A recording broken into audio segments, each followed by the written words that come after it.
warroomsports.com. Get that mobile app. Line with us, we have Jemele Hill and Michael Smith of the His and Hers podcast on ESPN2. What's going on, guys? What's good? Yep, what's good with you guys?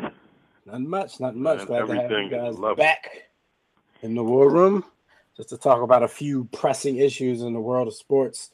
There's a lot going on, and a lot of it is off the field, off the court.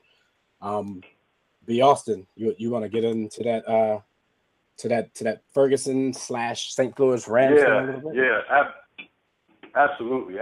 So, the whole country is kind of turned on its side with what's going on in the media with Ferguson, with some of the things in New York. And, of course, it has injected itself into the world of sports and more specifically the NFL.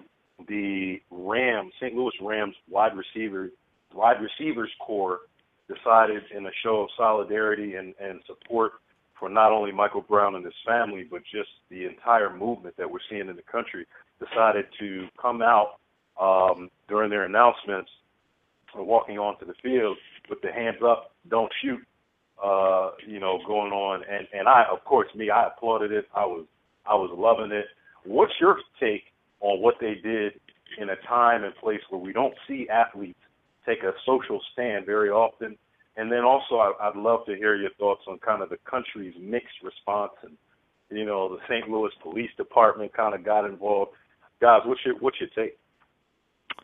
Jemele? Yeah, I'll go first on this one. I think for me, much like you, I was encouraged and delighted by the fact that they chose this platform and this time to take a stand on obviously a very divisive issue. And that's the thing about it, is like whenever athletes take stands, I think we pick and choose when we want them to use that platform. And I think how we feel about whether or not they use a platform for social issues is determined by whether or not we agree or disagree with their stance on that particular issue.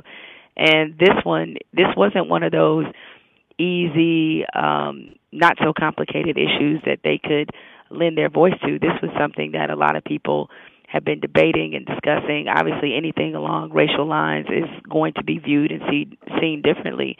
And for them to do this, I thought it really showed, just kind of how much it struck them, as it would. I mean, they're black male athletes, clearly African Americans, particularly African American men, and their relationship with law enforcement.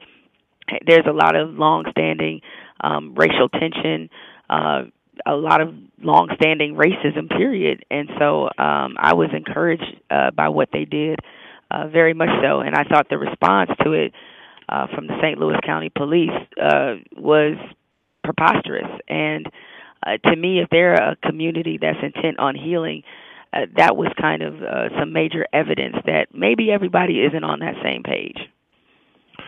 Yeah, guys, we just got finished doing the His and Hers TV show on E2, and we are about to do our His and Hers podcast when we're done. And this is very similar, if not exactly, what we're going to be addressing on this podcast. And one of the things, very few things piss me off at this point as I, reach my mid-30s. One of the things that gets on my nerves, Jemele and I worked real hard to get a TV show. And I can't stand people telling me how to run my TV show. And there's a lot of people, we get this response all the time on Twitter, stick to sports. That's what they say, stick to sports. We discuss Ferguson on the show, they say stick to sports. And the problem is, in America, we love our sports to be a distraction from reality. When people tune in on Sundays to the Red Zone channel and to watch their favorite teams, they don't want to hear about the realities of the world. They don't want to hear about what's going on, with Mike Brown. They don't want to, they want to just focus on their fantasy football team. They want to escape. But the problem is, man, and the reality is, we can't escape this. And that's why things are so slow to change, because as a nation, we got a very short attention span. It's like it's on CNN for a second, and it's on MSNBC for a second, and then it goes away. But it just feels like this is a sea change. Like Mike Brown, Eric Garner, this is not going away. It feels like we're at a tipping point. It feels that way. And I think the reason why people got so upset with those Rams players, for the same reason that they got upset, I think it was a Monday Night Football game, it was a bad game, but they were protesters at the game on Monday Night Football that you could hear during the broadcast. Or even when the St. Louis Cardinals were in the playoffs, there were protesters protesting, outside the Cardinals games. It's an inconvenience, but too bad, because we don't get to take a break from being black. This is our everyday reality. And the thing I appreciated about those players, and Jemele talks about this all the time, it's easy to make a statement, and she just alluded to it. It's easy to make a statement when it's convenient, when everybody's, patting you on the back and saying, yeah, you're right, we all agree. These cats knew that what they were doing was not, universally accepted or universally supported. And yet they went out and they did something that they probably knew would invite some kind of criticism. Maybe not to the level of the police association, but they knew it probably would invite criticism, but they showed a lot of courage to do it. And that's what I liked about it, because they stepped out and said, you know what, we are black men, first and foremost. We might be St. Louis Rams, during the week or from 1 to 3 on Sundays, but we are black men, and we have sons who are growing up in this world. And we have to show support for something that's bigger than us. And so as a country and as a media, we can't, let our attention shift and just move on and say, all right, well, and that's the thing, that it was clear, the police associations, that arrogant, threatening letter they released, it was crystal clear that they were looking at it like, you know what? Read the grand jury testimony. He was exonerated. Like, we don't know the difference between exonerated and you didn't press charges. When he was exonerated, open and shut case. A lot of people want this to be an open and shut case. Like, the process ran its course. They didn't indict. What more do you want? Justice. And to take a break from that and to feel like, oh, I just want to watch football, or I just want to watch his and hers, or I just want to watch ESPN, I want to watch y'all talk sports, stick to sports. Damn that. Like, this is important, and this isn't going anywhere. So, I couldn't be prouder of the Rams players for what they did, and they had better not be forced to apologize. Yeah, it's funny you mentioned it being a tipping point, because I thought about that as well, like, word to Malcolm Gladwell. But, I saw you posted that link from the restaurant in St. Louis, who said they're no longer showing Rams games, and all the vitriol things going to St. Louis. Some of that's like shocking. With how the police came out, as well as like some of the community, it's like shocking to me. What do you guys think about that? It was stark. I mean, and what you're alluding to is the sports bar that said that they would no longer be showing Rams games. Good luck surviving as a sports bar not showing the local team, by the way. But that they would no longer be showing Rams games because of what those players did. And, they faced a lot of criticism from people in the league, outside of the league, who feel like it was inappropriate on some level for them to do that. But the way I look at it is, sports throughout the history of it, it's always been a great place for those things to happen. Where would we be if not for John Carlos and Tommy Smith and other displays that we've seen without the graciousness of Jackie Robinson? A lot of times sports was far ahead of the rest of the country, and for that matter, the world, when it came to integration and dealing with racism and dealing with tougher social issues, because the one thing sports had going for it is that this was the run arena where, regardless of what your skin color was, what your background was, what your finances were, at some point on the field, you got to prove yourself. At some point, talent is going to win out. And regardless of the stumbling blocks there may be, there's going to be that moment of truth. And in society, it's not always like that. And that's why sports is always the perfect haven for that to happen. Not to mention, it's where, regardless of what was happening on the outside world, African Americans could find some level of financial and social prominence. So I think that what we've seen, as Mike alluded to, is that we're all good with athletes talking and athletes speaking up and them lending their cause, lending their voice to a cause until they say something we don't disagree with, which is why a couple years ago when Tim Tebow had that Super Bowl ad, that was a pro-life ad, a controversial ad to do. That's why I applauded him for it. I may not necessarily agree with those same politics, but the point is that that's something that's going to divide people. And he felt so strong about how he felt about that issue that he put himself in a commercial with his mother, knowing very well the kind of brushback he may get back, and some people that may not want to deal with him because of that. And that's kind of the spirit of what we've seen of some of our greatest athletes, people who are willing to sacrifice perhaps money out of their own pocket, maybe a little bit of social standing to stand up for something they believe in. Right. Now, that's the same thing we get from people, what Michael just said. People always want to tell us when we're engaging with our followers on social media, they want to tell us, stick to sports and this and that. But, people don't realize that, we're human beings. Like Mike said, we're definitely black men.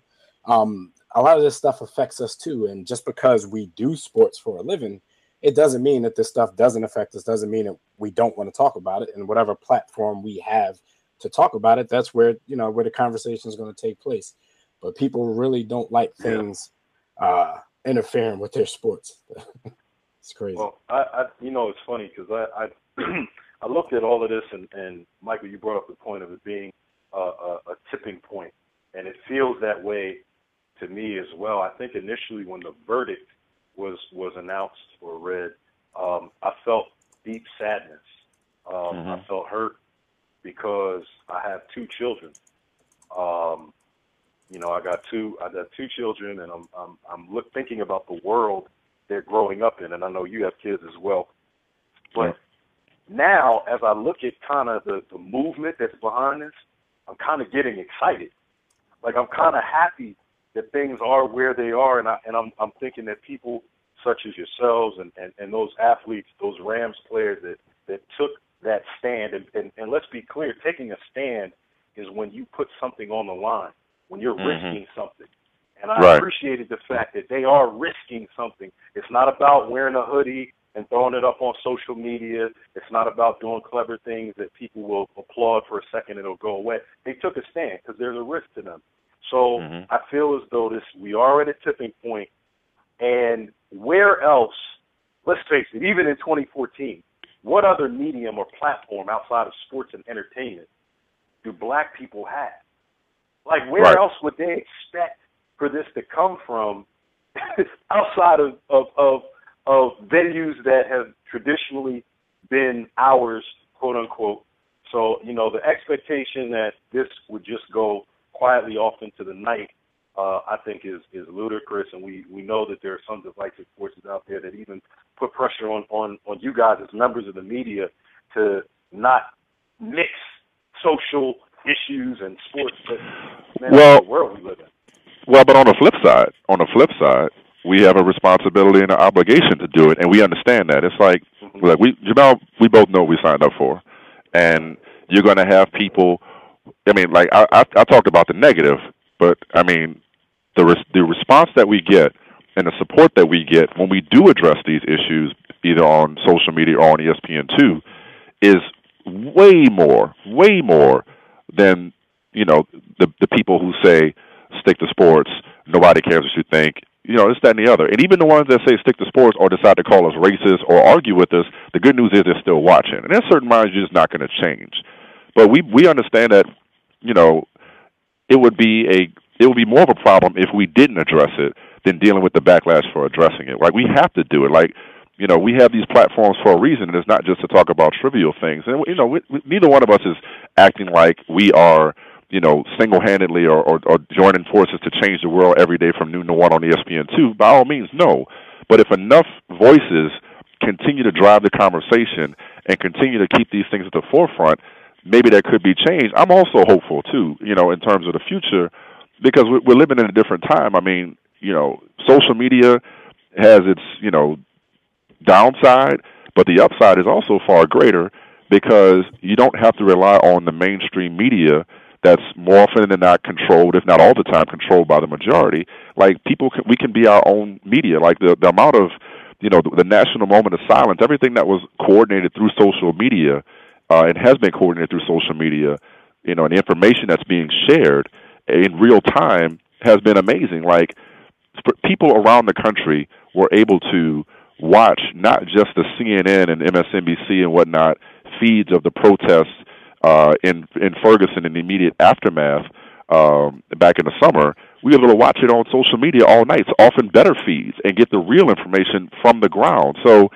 technology has given a different kind of life, to the current situation than maybe our parents and grandparents had in terms of just being able to communicate, being able to share information, being able to join forces, being able to keep the conversation going. I mean, my goodness, hashtags help change things nowadays, or at least help bring awareness to things, I should say.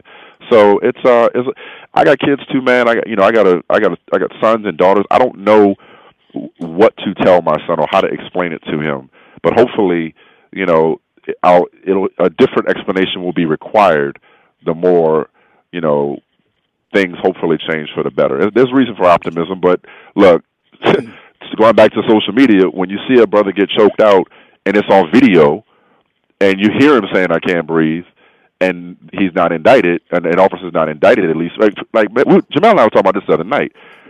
Back in the day, we get upset over an acquittal. Now it's like, can we at least get to the trial? Like, can we at least get that far? So you can have video, and we talk about body cameras. You can have video, and it's still not received justice. So it's not the end all be all, but at least it allows people not to be at the mercy of just the mainstream media to deliver a message. All right. Well, before we switch gears, I wasn't even going to ask you guys about this, but everybody and their mother is writing Charles Barkley an open letter, Etan Thomas, even Kenny Smith, who sits right next to him every other night. Brief. We'll talk about this briefly. What are your guys' reaction to what he had to say about the whole thing? I wasn't really focused necessarily on. I mean, I was focused on what he had to say. Obviously, I read it, and I thought it was interesting. I guess what I'm very curious about more so is, will they address it on TNT? Because I would have thought in some ways that would have been a better forum.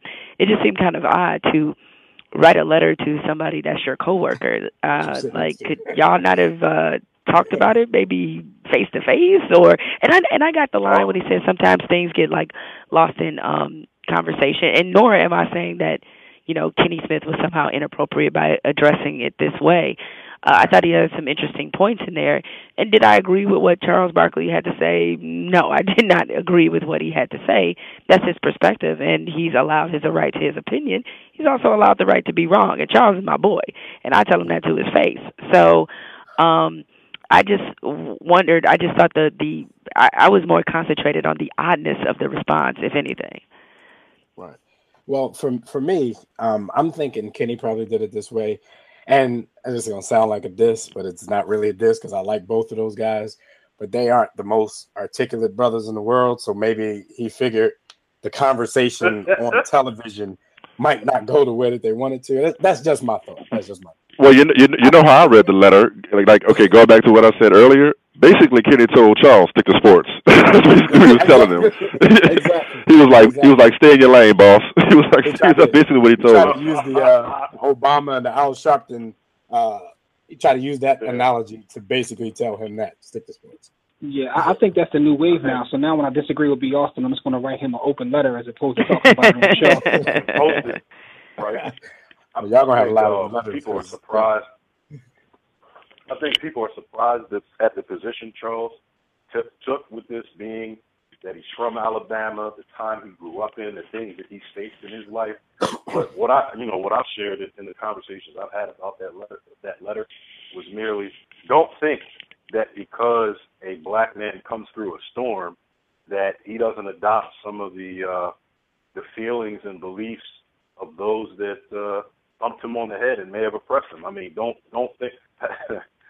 Stockholm syndrome, man. That's all. Everybody's entitled to an opinion. I mean, he had his. A lot of us don't agree with it, but whatever. But let's switch gears a little bit, and talk a little bit about the Ray Rice, or now the Jana Rice situation. Now, it's good that we have you on, Jemele, because you're actually one of the meetings that she opened up to. You did a nice little sit-down interview with her.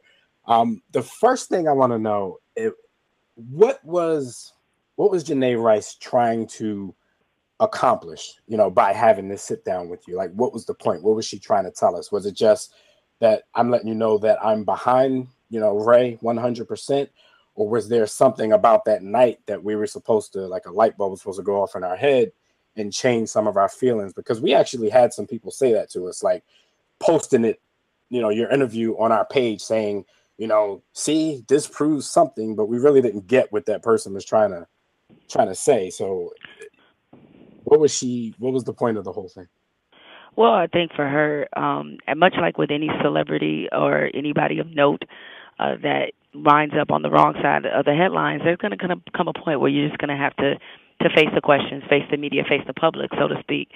And they have arrived at that point. At the time of the interview, it was, I think, the first day that there was testimony in the Ray Rice appeals case. So clearly they were speeding towards some kind of conclusion, whether it be him having been reinstated like he was, or it could have gone the other way and maybe he wasn't, and the indefinite suspension held up. Either way, at some point they were going to have to talk.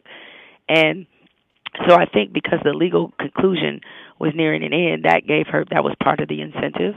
I think what you just said was another part of it, wanting to express support for her husband, also wanting to maybe clear up some things that happened that night.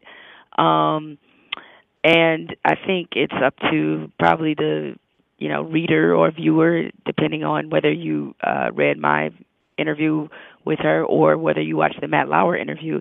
I mean, you're going to walk away, whatever your opinion was. I'm not sure. Maybe she might have given people more insight into who she was in particular, but I'm not sure if your opinion was one way or the other, if it was really moved that much. And so, and I told her that, when the process started, is like, this may be one of those things where, yeah, you get to certainly tell your side of things, but don't go into it with the false notion that you telling your side is going to get everybody on board. Right, because I've had conversations where some, like Ray Rice defenders were basically trying to tell me that her point in this whole thing was to prove to us that, she played a role in making him do what he did that night. And, even through what from what you got out of her, I still don't see that, because the only thing I saw from her was, okay, he spit on me and I tried to slap him, which to me is like human nature, because I think spitting on somebody is actually the worst thing you could possibly do. Like I'd rather you punch me in my face than spit on me, but that's just me. It might just be me. So I was just trying to get that from you, Jemele. I didn't really understand what she was trying to get across. I think how we feel about this is tied deeply to our personal beliefs. I've always been of the opinion that there's certain groups that if there are anything done to those particular groups, it just resonates emotionally much different in all of us. It's women, children, and animals. All right, if you have been are a victim in any of those three categories, I think it definitely resonates differently with the public. I don't think that if you went into this thinking that she wasn't at fault, I don't find that her explanation is going to move you any differently. And I don't know if some people call it rationalizing or justifying or making excuses for whatever category you want to put that in. This was just simply, her explanation.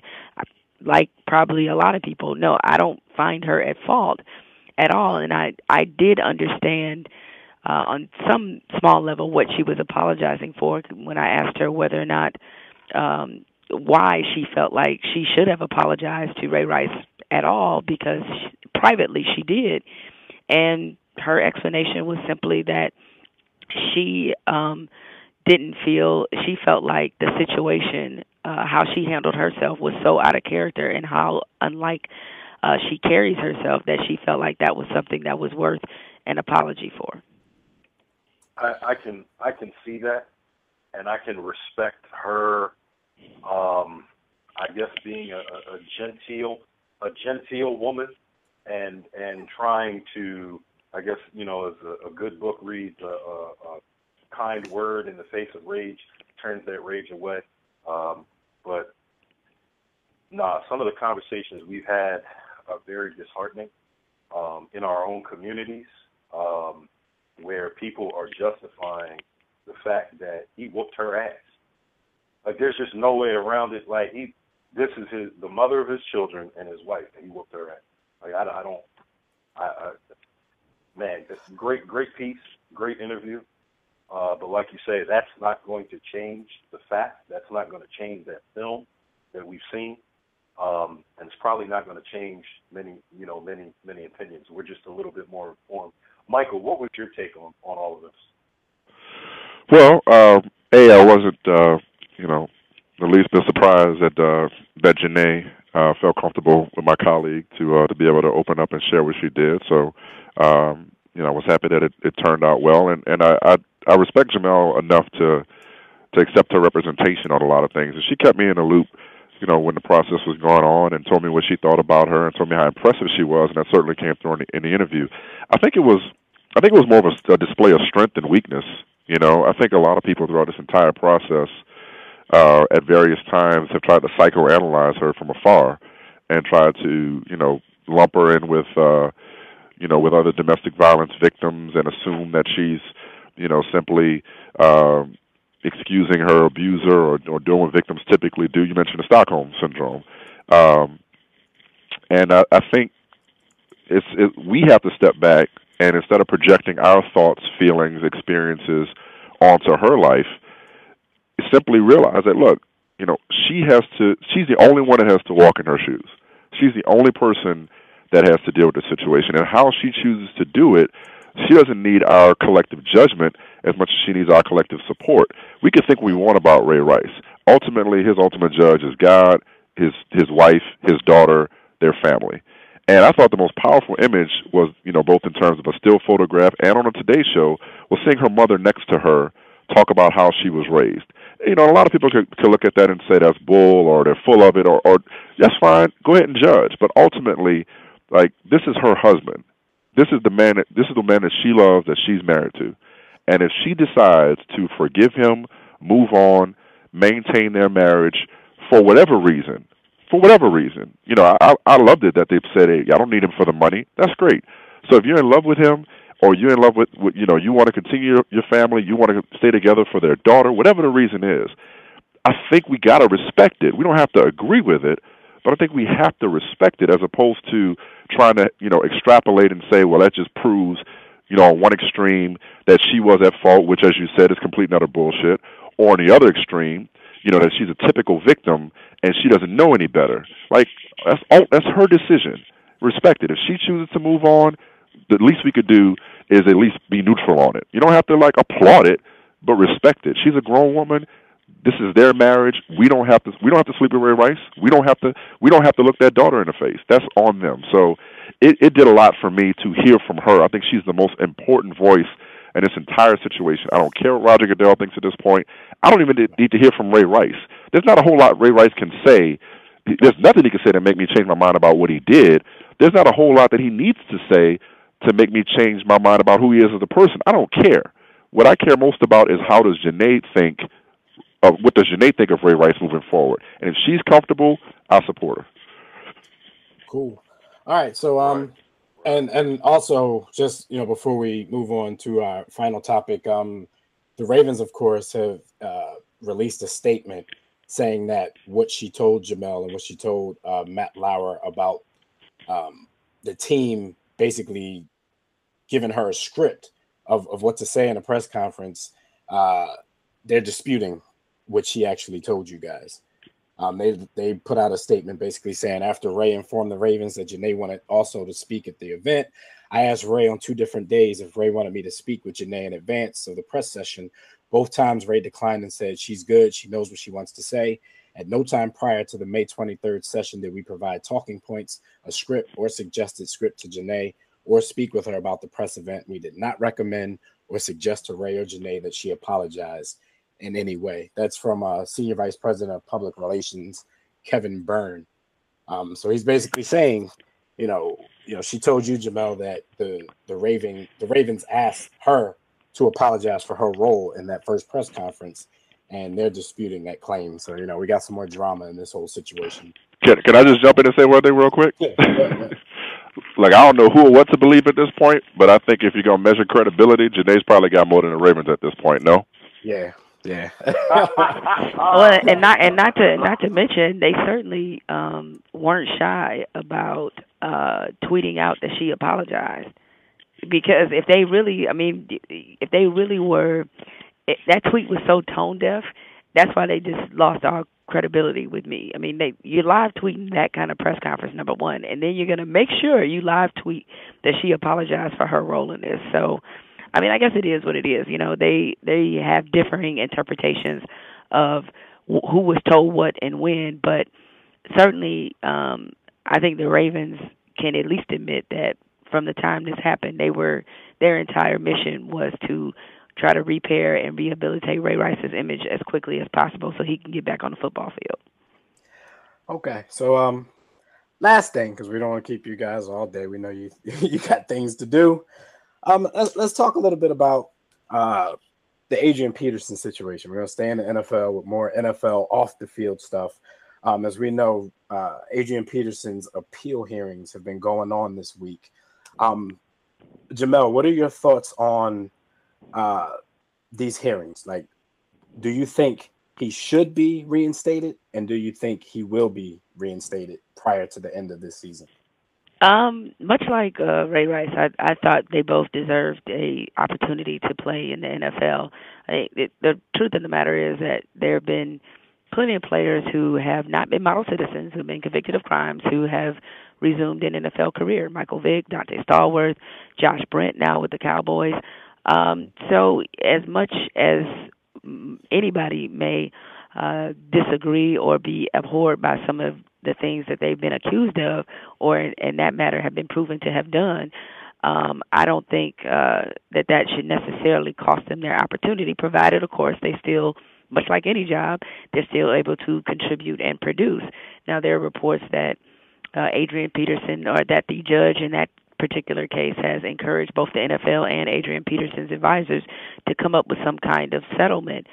I just like with, I guess, well, not just like, I thought Ray Rice had a really good opportunity to win his appeal, because the only thing that changed for the commissioner was, and for that matter, the Ravens, was the presence of video. And much like was pointed out in the story that I did with Janae, is that they had no incentive to lie to the commissioner, because why would you do that knowing that there is a video that's out there?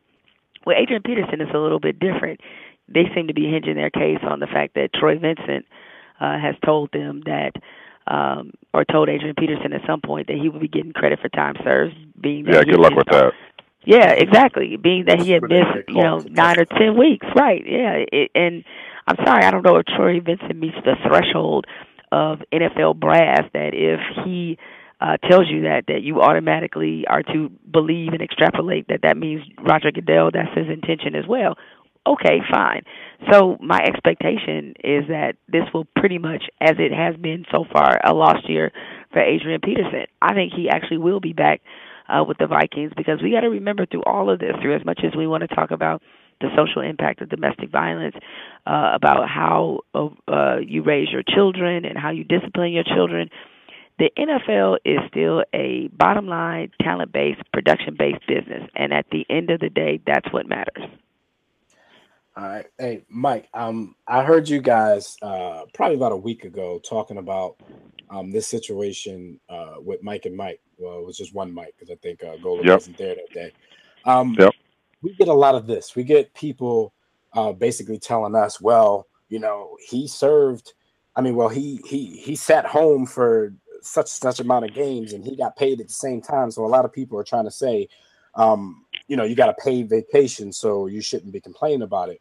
But something that you said that day, that resonated with me, the fact that Adrian Peterson, is trying really hard for, Emmitt Smith's record. And I think that's really important to him, as you guys were talking about. Do you think in the bigger scheme of things, that's more important to him than the actual money? Because people want to keep harping on this paid vacation thing, but he just lost a lot of time in trying to go after a very prestigious record.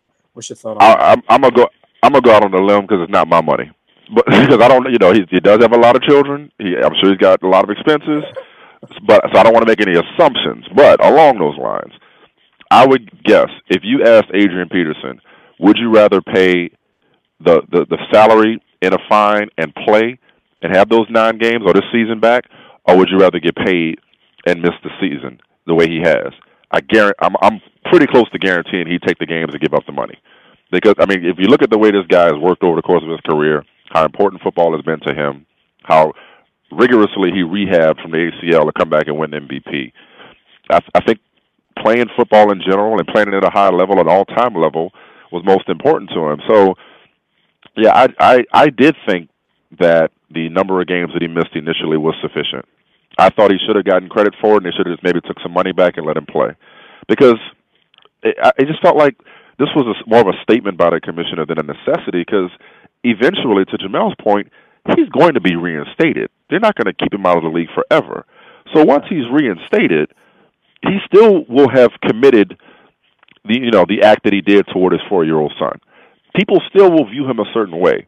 I don't think anybody's mind is going to be changed about what he did, no more than people's minds are changed about what Michael Vick did or Dante Stallworth did. Now, if it's about rehabilitation and helping him be a better parent, you can do that without taking more games from him. You could have worked together to ensure that he, didn't go this far again with any of his children and learn from his mistake. Ironically, we're talking about a parent going too far and being too heavy-handed with a child, and now here's Roger Goodell, the commissioner, basically being too heavy-handed with the player. As somebody who has children, there comes a point of diminishing returns when it comes to punishment. Like, you can beat, you can punish, you could take away, you could do all sorts of things. At a certain point, if it's not getting through to them, then you're just punishing them just to punish them. They're not receiving the message. So it felt like he was simply adding on so that he would never be accused of being too soft again, the way he was with Jana Rice. Let me pile on. Let me make a statement. This is not tolerated. I got a new domestic violence policy. There's a new sheriff in town. I'm be even tougher than I was before. But what are you really doing? You don't think he's learned his lesson? I mean, apparently, the legal system has prohibited him from spanking his children again. Like, so he has every incentive to walk the straight and narrow. You're not going to change his mind any further by taking away an additional 6-7 games. Right. I think that this particular case is very interesting because it deals with something that, as parents, I think as parents, just as human beings, I grew up in a household where ass whoopings occurred. Wait, I thought you said you wanted to keep this within 2 hours, because if you start talking about corporal punishment, we're gonna be here for a minute. but go ahead. No. Go ahead. And that's exactly where I was going, because Devin made one of the most profound points out of anybody that I've heard talk about this, where corporal punishment comes from. And so for me, even pointing the finger at Adrian, it's kind of like you have to be very careful with that, because I think more people from his generation and earlier than not got their butts whooped. So I didn't see any evidence of him really being abusive in any other fashion than taking it too far.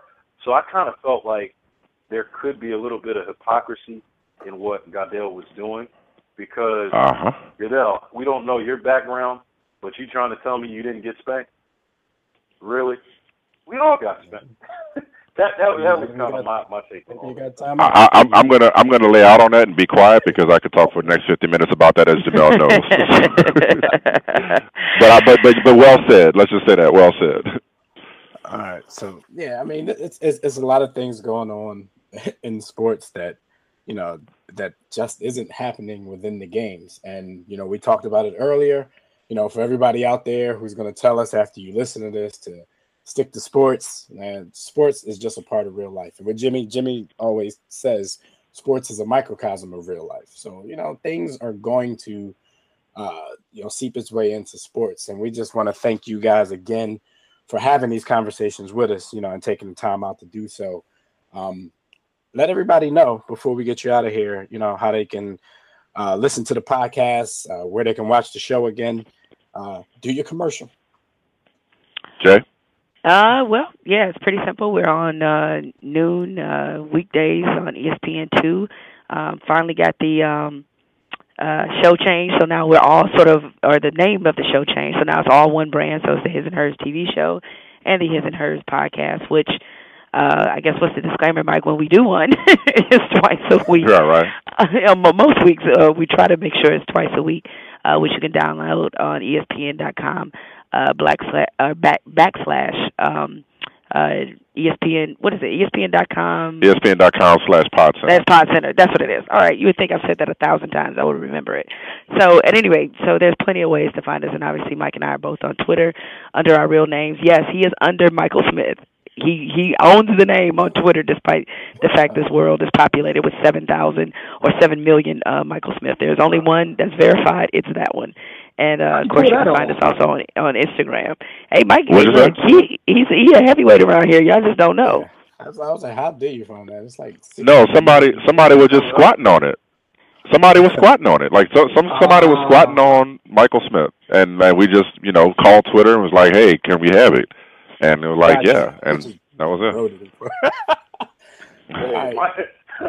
Mike is calling Twitter. Well, I didn't call him. We got people here at ESPN that do that for us, thankfully. So, but I don't have that. I don't have that kind of pull on Instagram. I'm the Michael Smith on Instagram, but I'm boring on Instagram. The Thirst Trap Queen Jemele Hill is who you want to follow on Instagram. That's Thirst Trap Queen. Hey, but definitely congrats to you guys for getting the TV show changed over to one unified brand. Because, I always, when we talk to you guys, I always tell Mike anyway that numbers do lie. So, we knew that. But see, okay, now that it's been changed, we could come clean. We knew that. We just couldn't say it every day. All right. So, thank you guys again for coming on. And, of course, we got to do this again sometime soon. For sure. We appreciate it. Thank you. Yeah, all right, guys. Y'all take it easy. It's the war room with 5 nights at the round table. 5 Philly guys diversified and